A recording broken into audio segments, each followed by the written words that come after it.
की बऱ्याचदा सिनेमात तुमचा रोल किती मोठा आहे किंवा तुम्ही प्रमुख भूमिकेत आहात की नाही यापेक्षा त्या भूमिकेमुळे सिनेमात काय घडतंय बरोबर. किंवा त्या गोष्टीमध्ये त्याचं काय कॉन्ट्रीब्युशन आहे. मला वाटतं हे खूप महत्त्वाचं आहे. जेव्हा ह्या भावना येतात ना एका कलाकाराच्या मध्ये की फक्त फिल्म माझी नाही आहे, ती आपल्या सगळ्यांची आहे, बरोबर. तेव्हा त्याचं काम आणि त्या टीमचं काम ना हे ऑटोमॅटिकली स्क्रीनला वेगळं दिसतं. पण सिनेमाचा एक रंग आहे ना, तुमचे एफर्ट्स सगळ्यांनी दिलेले, कलाकारांपासून टेक्निशियनांना, हे तुमच्या स्क्रीनवर दिसतात. आणि त्यातला बराचसा मोठा भाग जर समजा त्या प्रमुख कलाकारांना घेतलेला असेल ना, तर त्याला काही बोलायची गरजच पडत नाही. म्हणजे जनरली आपण ना हिरो म्हटल्यावर त्याचे टँट्रम्स, त्याचे डिमांड्स, मग त्याचे ते काहीही नाहीये. ह्याचं फक्त कामावर प्रेम आहे.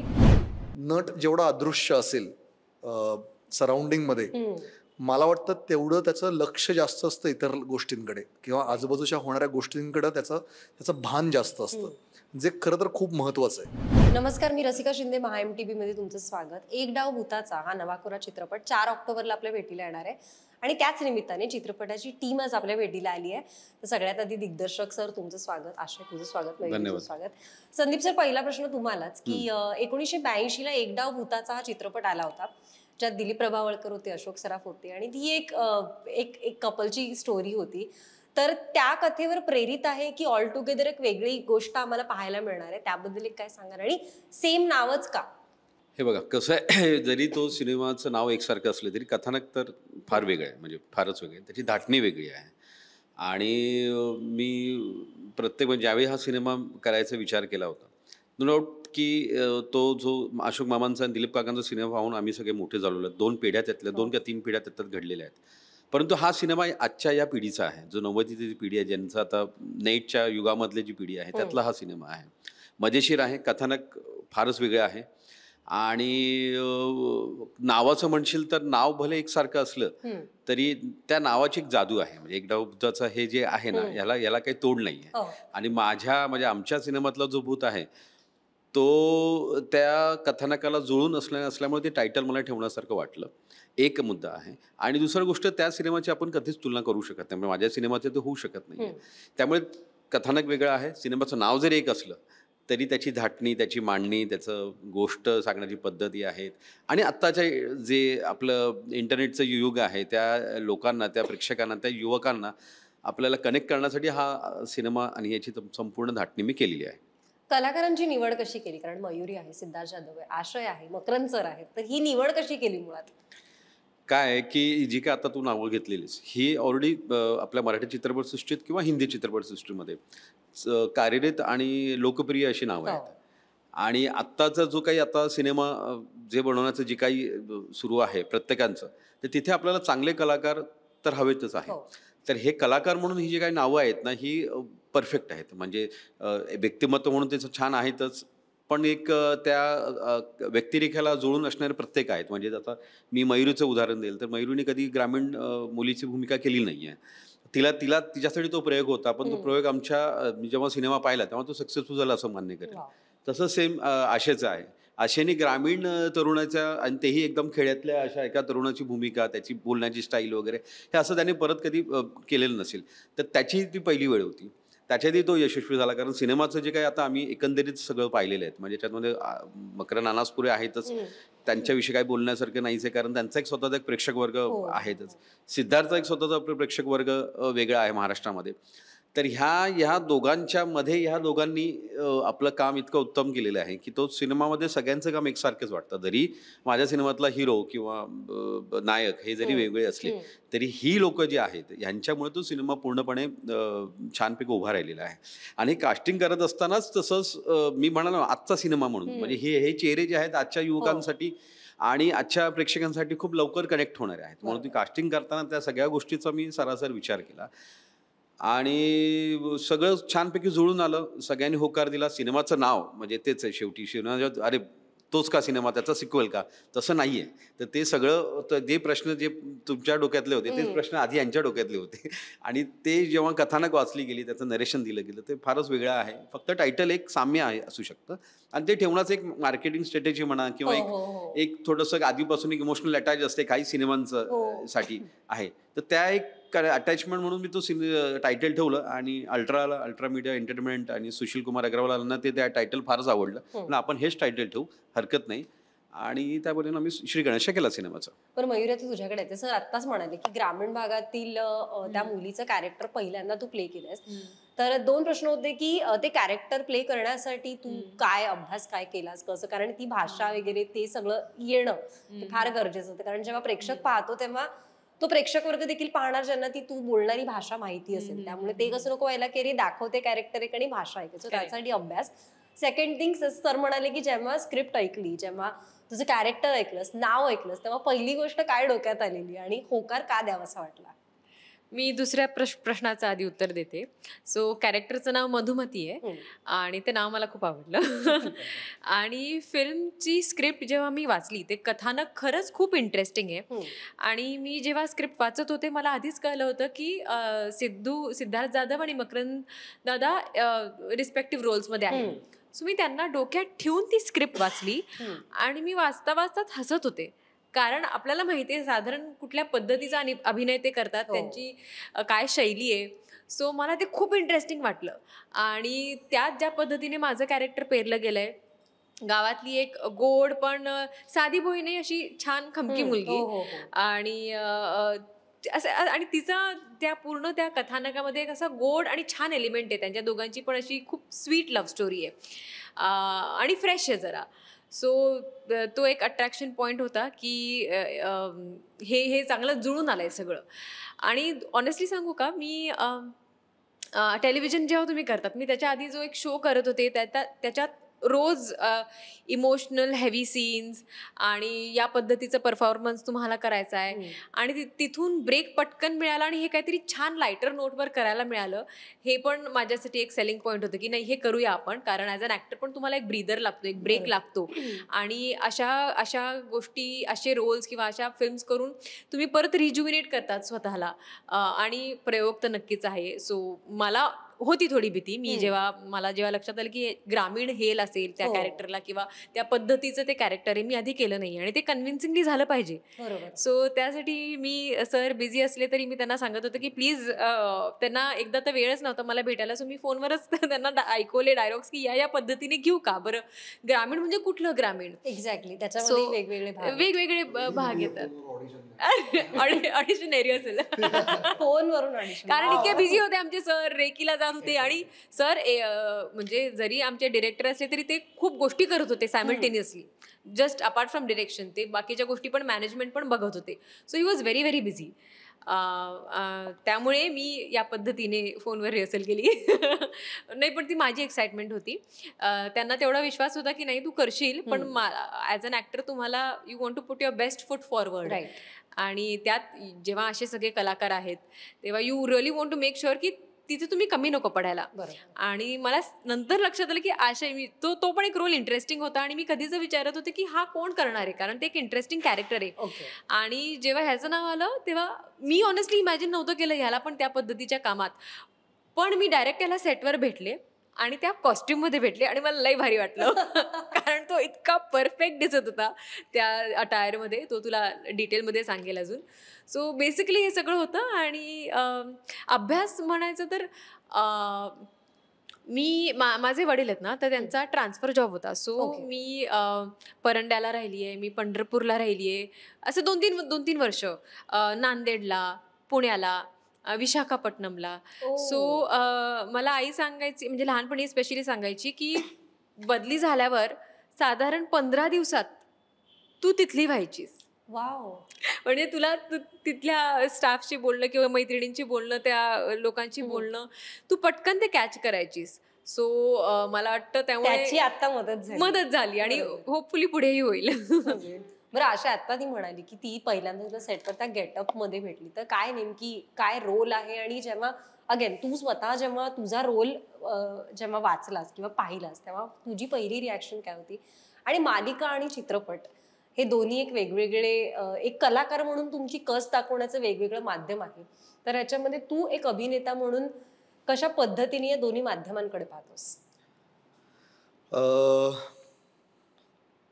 सर्वप्रथम मी या सिनेमात सूरज देशमुख ही भूमिका करतोय, जो मकरंद सरांचा मुलगा आहे. त्यांचं नाव शशिकांत देशमुख असं आहे सिनेमात. आणि माझे वडील खूप आधी गेलेत, माझ्या बालपणीच गेलेत. आणि आता मी माझ्या काकांबरोबर राहतोय. जो रोल नागेश भोसले सरांनी केलाय त्यांचं नाव आहे नागराज देशमुख. आणि माझ्या आईचा रोल नंदिनी वैद्य यांनी केलाय, जे आता नाही खरं टीमला मी मिस करतो. सिद्धार्थ जाधव आहे ज्यानं मदन प्ले केला आहे. नंतर अश्विनी कुलकर्णी आहे ज्यांनी नागेश सरांच्या वाईफचा रोल केला आहे. आमची सगळी कास्ट ही क्रू आज इथे मिसिंग आहे. पण ह्या सगळ्यामध्ये मी सूरज नावाचा जे कॅरेक्टर प्ले केलाय, जो एका श्रीमंतीत वाढलेला मुलगा आहे. तो गावाकडचा श्रीमंत मुलगा. आणि मला मुळात हे जे वर्णन आहे बेसिक ते मला भयंकर अट्रॅक्टिव्ह वाटतं, कारण की श्रीमंत मुलगा. आणि कारण की त्यांचं ते दाखवण्याची एक वृत्ती असते ना, जी मला फार गंमतशीर वाटते, जे खऱ्या आयुष्यात मी नाहीये. की जेवढं आपण कमी दिसू, कमी राहू, जरी नट असलो तरीही मला असं वाटतं की नट जेवढा अदृश्य असेल सराउंडिंग मध्ये, मला वाटतं तेवढं त्याचं लक्ष जास्त असतं इतर गोष्टींकडे किंवा आजूबाजूच्या होणाऱ्या गोष्टींकडे त्याचं भान जास्त असतं, जे खरं तर खूप महत्वाचं आहे. त्यामुळे मला अदृश्य राहायला आवडतं when I am not acting. जे मला पर्सनली आवडतं. आणि हे मला आदिल हुसेन सरांकडनं कळलं होतं की जेवढं तुम्ही अदृश्य राहाल तेवढं जास्त तुमचं भान असतं गोष्टींकडे. तर मग त्या ह्याच्यातनं मला जाणवलं की यार, पण ही जी माणसं आहेत, ही जी प्रवृत्ती आहे की मी श्रीमंत आहे, गुंटाबंदरे, आपली जमीन, भाऊ, आपली गाडी, आपली फॉर्च्युनर, आपलं हे सगळं कसं आपलं, तेच आहे ना. म्हणजे ते एकदम एकदम अपोजिट बोलताना पण, ती लोक म्हणताना पण असं नाही म्हणत की माझी जमीन आहे ना, नंतर आपली जमीन आहे भाऊ, आपली सगळं एक आपला जुनं सगळं आपलं. तेव्हा ते त्यांना ते रॉयल्टी फील असतो गळ्यात. मग ते मग अटार आला की मग ते गोफ आले सोन्याचे. मला कायम प्रश्न होतो की एवढं 1.5 किलो सोनं घालून कसं चालतात, कसं होतं, कसं होतं ते. पण मग ते मला वाटतं ते वजनदार कॅरेक्टर आहे ते सूरज, की जे अशा पद्धतीनं करायला मिळणार आहे. शिवाय बरोबरीचे सगळे नट की जे माइंड ब्लोईंग, की ज्यांनी गाजवलंय मराठी विश्व आपलं, तर ते असे सगळी मंडळी बरोबर असताना मला असं वाटलं की हे नाही म्हणण्याचं कुठलं कारणच नाही. कारण सगळंच मला भावणार आहे. त्यांचा अभिनय, त्या लोकांचा आपल्याबरोबर होणारा वावर जरी असेल ना, तरी ते खूप भावणारं, खूप शिकायला मिळणार आहे या सगळ्यातून. तर ते सर्वप्रथम त्याकरता मी सरांना थँक्स म्हणेन की त्यांनी संधी दिली आणि या सगळ्यांबरोबर मला तिथे वावरता आलं, त्यांना अनुभवता आलं, की त्यांची कामाची पद्धत मला अनुभवता आली. आणि सूरज अत्यंत हा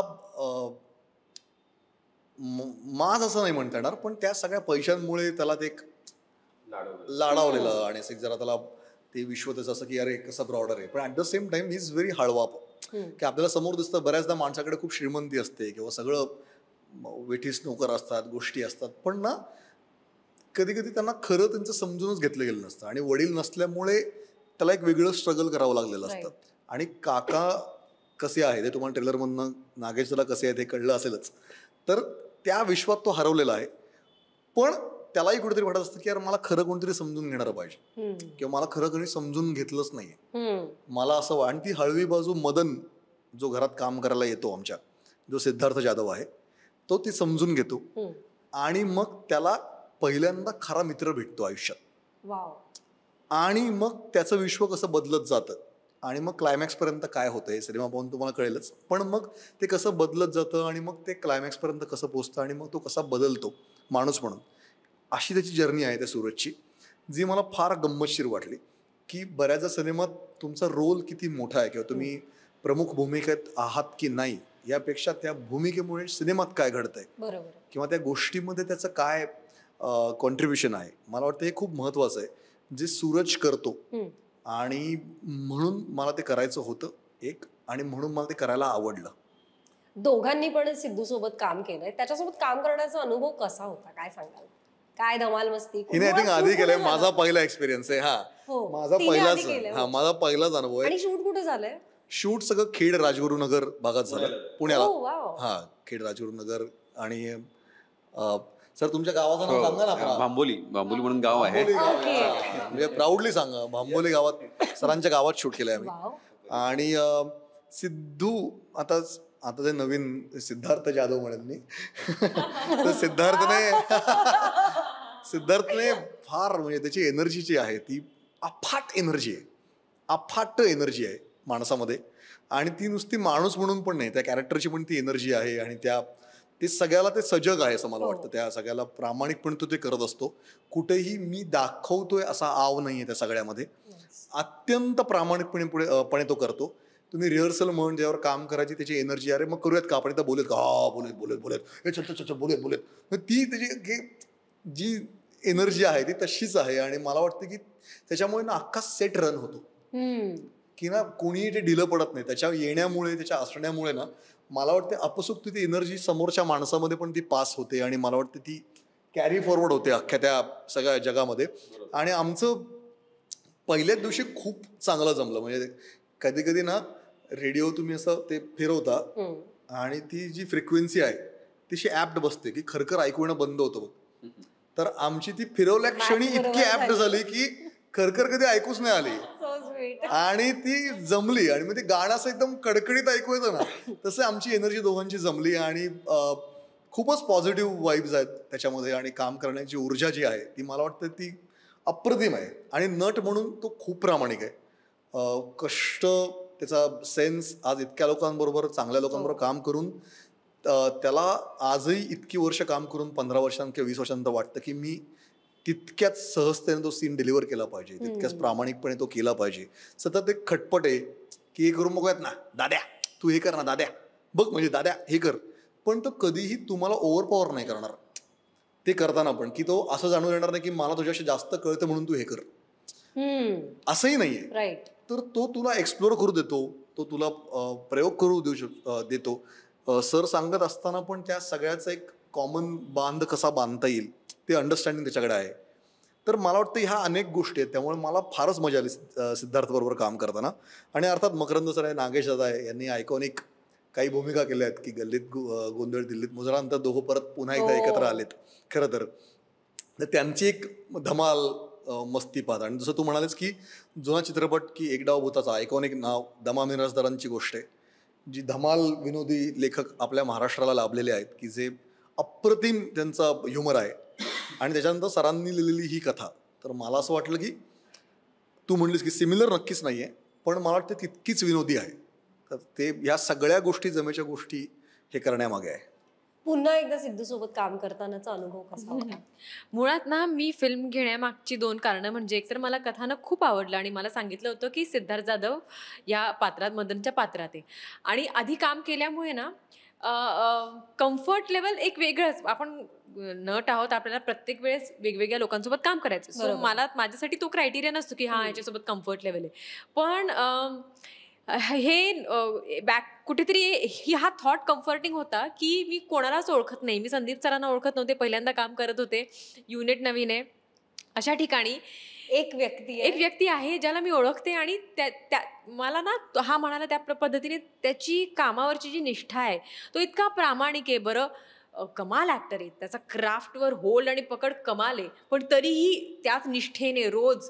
आणि दुसरं, ह्या प्रोजेक्टमध्ये मी अनुभवलं की आम्ही काही खूप छोट्या छोट्या गल्ल्यांमध्ये काम म्हणजे शूट होतं आमचं घर, जिथे व्हॅनिटी येऊ शकत नव्हती. सो आम्हाला मे बी शेजारच्याच घरी बसावं लागत होतं. आणि त्या परिस्थितीत मी हा किती डाऊन टू अर्थ माणूस आहे, कुठल्याच व्हॅनिटीची याला गरज नाही, कुठलेही अनरिझनेबल डिमांड्स नाही. हे काय होतंय बरं, कधी कधी तिथे लाईट नसतो, फॅन नसतो आणि चॉईस नाहीये, कारण की तुम्हाला ते रिअलिस्टिक दाखवायचंय ते घर, तसं तुम्हाला तिकडेच थांबायचंय. कुठलेही नखरे नाहीत ह्या माणसाचे. तो आहे star, one of the superstars आहे तो मराठीतला, पण कुठलेही नखरे नाहीत. आणि दुसरं म्हणजे आम्हाला दोघांनाही ते साधं जेवण, आय थिंक तू पण होतास नंतर, मी यांच्यासोबत पण जॉईन झाले, खाली बसून भाजी भाकरी ती घरचीच त्याची एकच डिमांड होती तिथल्या मावशींना, मला तुमच्या घरातलं, तुमच्या तव्यावर ती जी भाकरी आणि तुमच्या तिथे जी भाजी आहे ती खायची आहे. ह्या पद्धतीचं हे फ्रेशनेस आवडतो. म्हणजे जनरली आपण ना हिरो म्हटल्यावर त्याचे टँट्रम्स, त्याचे डिमांड्स, मग त्याचे हे ते काहीही नाहीये. ह्याचं फक्त कामावर प्रेम आहे आणि इन्फायनाईट एनर्जी आहे. सो मला परत एकदा फार भारी वाटलं त्याच्यासोबत काम करून. दिग्दर्शक म्हणून सिद्धू सोबत काम करतानाचा अनुभव कसा होता? मला ते एक तुम्हाला रेफरन्स देतो. सिद्धार्थ हा माझा कॉलेजचा मित्र आहे. ओ. त्याची जी बायको आहे ती माझी क्लासमेट. म्हणजे आम्ही आत्तापासून एकांकिकापासून एकमेकांशी खूप अटॅच होतो. म्हणजे त्याचं स्ट्रगल म्हणजे माझं, आम्ही जे काय स्ट्रगल करतो, कधी स्टेशनला प्लॅटफॉर्मला आम्ही भेटलो, वडापाव खाल्लं, अरे आज इथं गेलो तिकडे, अशी आमची ती मैत्री आहे. म्हणजे तेव्हापासूनच आहे. आणि जेव्हा तो यश मिळत गेला आणि तो सुपरस्टार झाला आणि होत होता त्या प्रोसेसमध्ये, त्यावेळी पण आमची भेटीगाठी होत होत्या. तर कसं आहे की एक मित्र म्हणून जेव्हा एखादा माणूस पुढे जातो तर आपल्याला तेवढा अभिमान वाटतो. आणि तो मित्र म्हणून खूप छान आहे, माणूस म्हणून तर बोलणंच नाही त्याचं आहे. आणि कसं आहे की त्याला ते जे काय परिस्थितीतून तो आलेला आहे, सगळ्या म्हणजे इथून परेलपासून ते कुठपर्यंत तो पोचला आहे, त्यात सगळा प्रवास त्याच्या डोक्यात आहे. त्याला कधी ती हवा गेलेली नाही आहे, हे सगळ्यात महत्त्वाचं. बऱ्याचदा ती हवा जाते. आणि तुम्ही बरं 1-2 वर्ष नाही आहे, जवळजवळ त्यालाही 20-22 वर्ष तो या इंडस्ट्रीमध्ये आहे. तर तेवढ्या 20 वर्ष तेवढी आपली लोकप्रियता टिकून ठेवणं, काम चांगलं करणं, त्यातही आपलं व्यक्तिमत्व व्यवस्थित ठेवणं होतं ना. काम करत करत असताना एखाद्या कलाकाराची बाहेर प्रेक्षकामध्ये इमेज थोडीशी वेगळी होत जाते, ती सांभाळणं. त्याचबरोबर सर्वांचे जे जुने मित्र, जसं मी झालो, प्रियदर्शन झाला वगैरे, याचे जे आम्ही जुने मित्र आहोत त्यांच्याशी संबंध तसेच चांगले ठेवणं. आजही आम्ही तसेच बिहाइंड द कॅमेरा आम्ही आमच्या पद्धतीनेच बोलत असतो. त्यात काही आमचं काही आर्टिस्ट आणि डिरेक्टर हे नसतो. पण त्याच्यात ते घेण्यासारखं आहे जे मी इतरांना हे केलं, की तो कॅमेराच्या समोर आल्यानंतर मी त्याच्यासाठी सर असतो आणि तो कलाकार असतो माझ्यासाठी. ती मर्यादा तो खूप छानपैकी सांभाळतो आणि ते त्याने केलं आहे. म्हणजे ह्या संपूर्ण प्रोसेसमध्ये, या सगळ्या याच्यामध्ये त्याने फक्त बोललं की संदीप तू सांग तुला काय हवं आहे ते, तू काही कसलं हे करू नको, असं काय तसं पाहिजे का.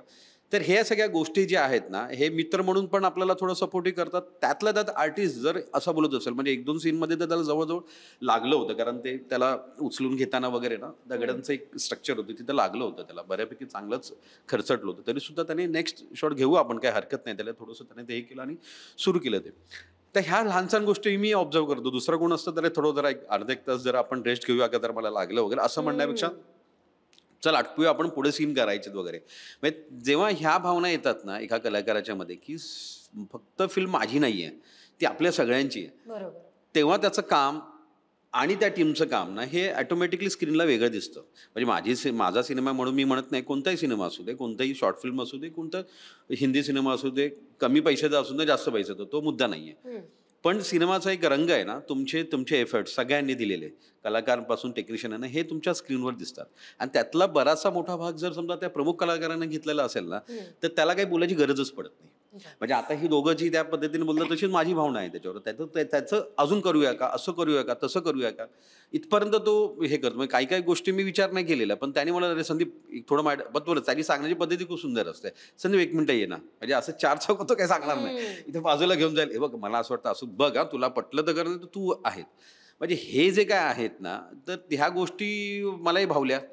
आणि ते मी कधी, म्हणजे आता मी ऑफ द कॅमेरा तुमच्या कॅमेरासमोर तुम्हाला मी सांगतो, पण असं मी त्याला कधी समोरून बोललो नाही, त्याचं कौतुक नाही केलं, कारण मित्र म्हणून आपण कौतुक नाही करायचं असतं असं माझं असतं. पण कसं आहे की असे कौतुक अशा मित्रांचं करायला हवं, कारण की इनडायरेक्टली ते मराठी इंडस्ट्रीला हातभार लावत आहेत हे कळत नाही. म्हणजे माझ्यासारखं नाही, अजूनही नवीन दिग्दर्शकांबरोबर तो कामं करतो, चांगल्या अनुभवी दिग्दर्शकांबरोबर कामं करतो. तर त्याचं सगळ्या बाजूने सगळ्या ठिकाणी तो काम करत असतो. त्याचं एकच मोठं असतो की मला मोठं व्हायचंय, सोबत माझ्या माणसांना मोठं करायचंय. नाईस. हा विचार असणं ऍक्च्युली खूप. चित्रपटाची कथा जरी भूताची असली तरी ती कॉमेडी आहे. पण माझा प्रश्न थोडा वेगळा होता तिघांनाही, की कधी रिअल लाईफ मध्ये असं काही भूत दिसलंय का, किंवा कुणाकडून ऐकलेली गोष्ट आठवते का, किंवा असं काही एनिथिंग रिलेटेड टू भूत स्टोरी काही शेअर करावं असं वाटतं का? मग ऐकायला आवडेल मला. म्हणावं ना सर, एकदा खरंच तुम्हाला बाई दिसली पांढऱ्या साडी? नाही घाबरते नाही, काय आज बघा, शेवटी काय की गावाकडच्या गोष्टी आहेत त्या सगळ्या. आणि आशे म्हणाला तसा त्याला एकदा असं काहीतरी दिसलं होतं, तुम्ही शेअर केलं त्या पद्धतीने. तर कसं आहे की काही एक कल्पना आहेत ह्या खूप प्राचीन काळापासून झालेलं, त्याला अंधश्रद्धेचंच असेल मुळात. आपण त्याला हे दुजारा देणं चुकीचं आहे. फक्त चित्रपटाचं मनोरंजन म्हणून आपण त्या भूताचं एक काही काल्पनिक कथा आहे माझ्या ह्या सिनेमाची, याच्याशी काही हे नाही. पण भूत हे जे फॅक्टर आहे ना, आजही खूप पॅशन, म्हणजे सगळ्या लोकांसाठी, सर्वसामान्य लोकांसाठी एक वेगळं कुतूहलाचा विषय राहिलेला आहे, लहान मुलांपासून मोठ्यांपर्यंत वगैरे. तर माझ्या बाबतीत असं म्हणण्यापेक्षा आमचा एक छोटासा किस्सा आहे, तो फार म्हणजे आमच्या गावामध्ये मी जेव्हा शूटिंग लोकेशन याच्या अगोदरच आहे, विठ्ठल एक सिनेमा मी केला होता याच्यामध्ये, ते एक स्मशानभूमी आहे तिकडे, प्रत्येक गावामध्ये एक वेशीकडे असते वगैरे असं. तर तिथे आपण असं जसं असतं ना की संध्याकाळ झाली नाही तर आपण तिथे जाऊ नये वगैरे असं. तर एक आता आपण शूटिंग वाले माणसं, आपल्याला शूटिंगच्या लोकेशनच्या हिशोबाने आपण बघायला जातो म्हणे. पण तिथे गेल्यानंतर थोडंसं आम्ही जो कॅमेरामॅन होता किंवा मी असं होतं तिथे आम्हाला थोडंसं अनकम्फर्टेबल वाटायला लागलं की बाबा काहीतरी निगेटिव्ह एनर्जी म्हणा किंवा काय असं त्या तिथून आल्यानंतर आम्हाला फारच ते हे झालं. आणि प्रत्येकाच्या सबकॉन्शियस माइंडमध्ये होतं की अरे आपण स्मशानभूमी बघायला जातोय, भले आम्ही शूटिंग करणार आहोत दुसऱ्या दिवशी वगैरे वगैरे वगैरे सगळा भाग असला तरी शेवटी स्मशानभूमी जात. ते आल्यानंतर प्रत्येक जण आपापल्या रूममध्ये असंच काही वाटतं, इथे कोणतरी आहे का, इथे काहीतरी होय का. ते त्या सबकॉन्शियस माइंडमध्ये पूर्ण ती रात्र जी आहे तशी गेली. ते एक भास असतो, त्या भासेचं आपल्याला कधी कधी होतं. आणि नंतर मग आम्ही सकाळी त्याच गोष्टीवर हसत होतो, अरे रात्र एकदम आपण एकदम सायलेंटमध्ये आधी सकाळी एकदम हसत खेळत गेलो आम्ही आणि रात्री एकदम पूर्ण सायलेंट मोडवर झालो. ते थोडंसं अशा काही गोष्टी घडतात. असे तुझा जो किस्सा आहे तो फार इंटरेस्टिंग मला वाटतं. तू जास्त छान. माझा इंटरेस्टिंग म्हणजे अशा अर्थी की मी स्कॉटलंडला शूट केलं होतं आत्तामध्ये 2 वर्षापूर्वी. विक्टोरिया नावाची फिल्म शूट केली होती. तर स्कॉटलंडमध्ये एडिनबरा नावाचं शहर आहे आणि एडिनबरा जगातली one of the most haunted city किंवा शहर असं जर हे आहे नाव. आणि का तर पहिल्या वर्ल्ड वॉर, दुसऱ्या वर्ल्ड वॉर नंतर का पहिल्या वर्ल्ड वॉर नंतर, मी टाइम स्पॅन थोडा गोंधळ करत असेल, प्लेगची साथ आली होती आणि लाखो लोक मरत होते. आणि लाखो लोक मरत असताना म्हणजे एका पॉइंटला एवढे लोक मरत असताना ग्रेव्हयार्ड्सच नव्हते, म्हणजे पुरायला लोकांना जागाच नव्हती, इतके लोक मरत होते प्लेगमुळे. आणि शेवटी लोकांना पर्याय नव्हता, तर लोकांनी काय केलं, त्यांच्या राहता जो मजला आहे, फॉर एक्झाम्पल आपलं हा आपला ग्राउंड फ्लोअर असं आपण म्हणतो, तर त्यांनी काय केलं, या ग्राउंड फ्लोअरमध्येच खणून त्या खोलीतच लोकांनी पुरायला चालू केलं की आता पर्याय नाही आपल्याकडे, म्हणून त्यांनी तिथेच परायला चालू केलं आणि वरच्या खोलीत वरच्या मजल्यावर राहायला लागले.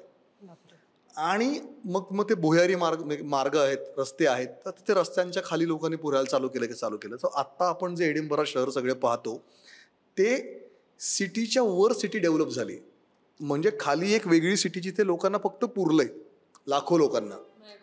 तर असं ते हे झालंय. आणि त्याची एक टूर असते तिकडे, डंजन टूर असते, जे तुम्हाला भुयारी मार्गांमधनं जातो आणि लिटरली तुम्हाला त्या भुयारी मार्गांमध्ये भिंतींमधनं हडं बाहेर आली आहेत अशी वगैरे अर्धी वगैरे असं तुम्हाला दिसतं. इट्स अ प्रिझर्व्ड साईट नाव.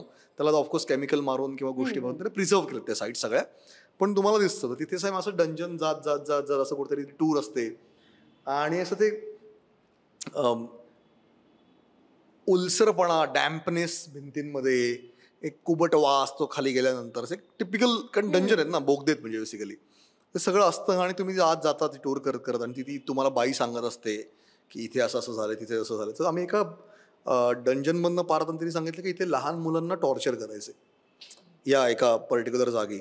आणि तिथे पोहोचल्यानंतर आम्ही जिथे बसलो तिथे ना बाहुल्या खेळणी मांडली होती, which is already very creepy, की त्या अशा छोट्या बाहुल्या ज्या आपण सिनेमांमधनं पाहतो वगैरे. आणि आम्ही खूप मजा येतं बघा कसं आहे. आमची एक फालतू टवाळा मजा चालली होती. मी, विराजस, सोनाली, जीत होता, सोपान आमचा मित्र होता, सगळे DOP आमची सगळी टीम गेलो होतो खाली.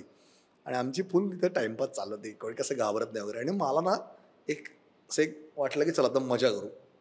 आणि आमच्या जीत जो माझा अदर डायरेक्टर होता तो खूप घाबरतो या टॉईजला.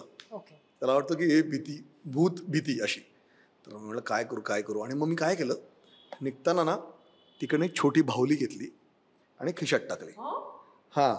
आणि निघालो. आणि सगळे गेले तर ती माझ्या डाव्या खिशात होती, अशी इथे अशी माझ्या जॅकेटमध्ये मी आत टाकली. मी निघालो आणि चालताना ना मला असं आलं की कोणतरी मला बघतंय, कोणतरी येतंय, काहीतरी होतंय.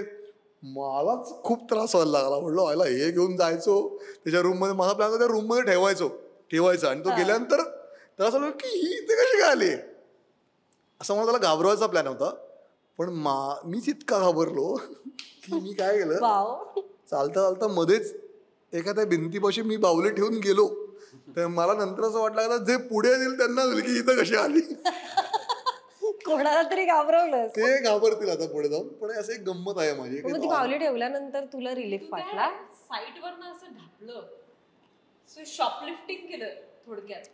आणि ते प्रिझर्व बरं का बघ वगैरे. अरे ते 70 भावले होते, त्यातली एक भावली कमी आल्यावर ऑन कॅमेरा सांगतोय. हा म्हणजे कोणाला कळणार आहे 70. घाबरावला म्हणून मजा म्हणून मी बाहुली उचलली ती. पण गंमत की तिथे मला आम्ही शुअर की ती पुढे ती बाई टूर घेऊन ती स्वतःच घाबरली असेल की इथं कशी आली वगैरे. तिला ज्या ती कारण ती आत होती ना, त्यांना तर रोजचं माहितीये की बाहुली इथे असते म्हणून ती इथं कशी आली. असं एक मजा. पण मला असा कधी पर्सनली अनुभव आलेला नाही या गोष्टींचा. पण सिनेमा करताना अशा अनेक मजेशीर गोष्टी करतात आणि ज्या मला वाटते की, आणि आमच्या सिनेमात तर असं काही क्रिपी भूत पण नाही. आमचं अत्यंत देखणं गोड छान भूत आहे आमचं. हा बघावंच वाटतं. Yes yes.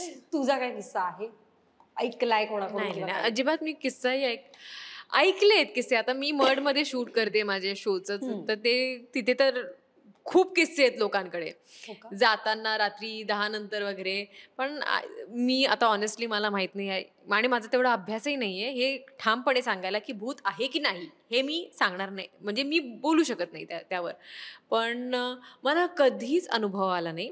आणि मी असंच विचारलं एकाला की काय म्हणजे लोक का एवढे अनुभव सांगतात, मला कसं काय कधीच जरा सुद्धा स्पूकी अनुभव नाही आला. तर मग आता परत ह्या गोष्टीवर विश्वास ठेवायचा की नाही आपापला प्रश्न आहे. पण माझं राक्षसगण आहे अपॅरेंटली. मला वाटतं तुम्हाला दिसणारच नाही. देवगणाला दिसत नाही.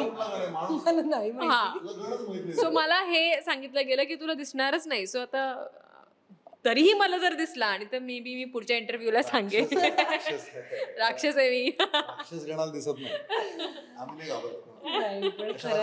म्हणजे मला 2 मिनिटं दुःख झालं, मी राक्षसगण म्हणजे मी राक्षस आहे. मला आय थॉट की मी इतकी चांगली की मी देवगण असेल, मी राक्षसगण. याचं दुःख जास्त झालं, भूत नाही दिसत. नाही मग आनंद झाला की ठीक आहे, ऍज लॉंग एज मला भूत दिसणार नाही. काय दिसणार. पण खरंच छान वाटलं आणि ट्रेलर पण खरंच खूप छान झालाय, त्यामुळे तो बघावा असं वाटतं. आणि अगेन तुम्ही म्हणालात की ते नावामुळे तो अजून जास्त की अरे त्या ह्याच्यात होतं आत्ता ह्याच्यात काय, जरी त्याचं कनेक्शन असलं तरी पण ते एक असतं ना की नावावरून पण चित्रपट पाहावासा वाटतो आपल्याला. सो तो हा वाटतोय. 4 ऑक्टोबरला रिलीज होतोय. जाता जाता प्रेक्षकांना तुम्ही काय आवाहन करू इच्छिता? सर प्लीज तू सांग. आमची एक कम्प्लीट फॅमिली एंटरटेनर आहे, त्यामुळे एक डाव भूताचा. भूत जरी या फिल्ममध्ये असलं तरी ते इतकं गोड भूत आहे की तुम्ही तुमच्या चिमुकल्यांना घेऊन सुद्धा जाऊ शकतात पिक्चरला. सो थिएटरमध्ये जा, थिएटरमध्ये ह्या पूर्ण मॅजिकचा अनुभव घ्या. 4 ऑक्टोबरला एक डाव भूताचा, थिएटर्स नियर यू. सगळंच खूप अत्यंत आयकॉनिक या सिनेमामध्ये आहे. महाराष्ट्राच्या घराघरात पोचलेले नट या चित्रपटामध्ये आहेत. मकरंद अनासपुरे, सिद्धार्थ जाधव, नागेश भोसले, नंदिनी वैद्य, अश्विनी कुलकर्णी आहे, मयुरी आहे, मी आहे. पण खरं घराघरात पोचलं म्हणजे सिद्धार्थ जाधव किंवा हे गावागावात घराघरात पोचलेले नट आहेत. आणि हा अनुभव आम्ही शूट करताना पण घेत होतोच अर्थात. तर ही सगळी कलाकार मंडळी आणि या सगळ्याची मोठ बांधलेले आमचे दिग्दर्शक संदीप सर यांनी ती सगळी बांधलेली आहे. आणि चित्रपट तुम्ही पहा, कारण आम्ही बनवला आहे सगळ्यात महत्त्वाचं, आणि तुमच्यासाठी बनवलं आहे. आणि खूप मला वाटतं की खात्री रादर की इतकं मजेशीर स्क्रिप्ट हे किंवा कथा पटकथा ही खूप दिवसांनी मराठीमध्ये या पद्धतीचा विनोदी चित्रपट भूत या संकल्पनेवर विनोदी खूप वेळानंतर खूप वर्षांनी आलाय. आता मध्ये एकदा आय थिंक गौरव मोरे यांचा एक मध्ये एक चित्रपट येऊन गेला, तो फार कॉमेडी टाइप्स नव्हता. हा पण तरी मला वाटतं मजेशीर एक पाठ होता. पण त्याच्यानंतर खरं विनोदी भूमिका ज्या महाराष्ट्राने ज्या नटांनी गाजवल्यात त्यांना घेऊन पुन्हा हा मजेशीर प्रयोग आहे. आणि तो तुम्हाला नक्की आवडेल, खात्रीने आवडेल असं मला याची शाश्वती आहे. आणि तर तुम्ही 4 ऑक्टोबर पासून हा महाराष्ट्रात सगळीकडे प्रदर्शित होतोय. तर भरपूर प्रेम करा चित्रपटावर आणि एक डाव भूताचा यशस्वी करा. येस, आणि थँक्यू सो मच. मुळात जसं सांगितल्याप्रमाणे खळखळून हसून ठेवणारे सगळे कलाकार आपल्याकडे आहेत. मकरंददादा आहे, सिद्धार्थ आहे. मुळात काय आहे की मराठी सिनेमा म्हटलं की विनोदी, म्हणजे अशोक मामांपासून लक्ष्मण बेर्डेपासून याचं थोडंसं 2 पावलं आम्ही पुढे जाण्याचा प्रयत्न केला की विनोदी आहे पण त्याच्यामध्ये भूताची पण गोष्ट आहे, त्याच्यामध्ये लव्ह स्टोरी पण आहे, त्याच्यामध्ये इमोशन्स पण आहेत. म्हणजे हा सिनेमा कम्प्लीट पॅकेज आहे. आणि तो कंटेम्पररी आहे. आजचा जो माझा प्रेक्षक आहे, जो मराठी असेल तरी अमराठी असेल तरी त्यांना हा सिनेमा आवडेल. तर त्याने आवर्जून एकदा तरी हा सिनेमा पाहावा आणि पाहत राहावा, जेणेकरून सिनेमाला चांगला एक प्रतिसाद मिळेल आणि सिनेमा हाऊसफुल होईल. नक्कीच. तर 4 ऑक्टोबरला एक डाव भुताचा चित्रपट प्रदर्शित होतोय महाराष्ट्रभरामध्ये. नक्की पहा. कसा वाटतोय त्याच्या प्रतिक्रिया या सगळ्या कलाकारांपर्यंत पोहोचवा, दिग्दर्शकांपर्यंत पोहोचवा, जेणेकरून तुम्हाला कोणत्या गोष्टी नसतील आवडल्या तर त्यावर नक्कीच ते काम करतील आणि ज्या आवडल्या असतील त्या अजून चांगल्या करायचा देखील त्या प्रयत्न करतील. त्यामुळे 4 ऑक्टोबर पासून प्रदर्शित होणारा एक डाव भुताचा नक्की पहा. आता इथेच थांबते. भेटूया पुन्हा एकदा. तोपर्यंत धन्यवाद.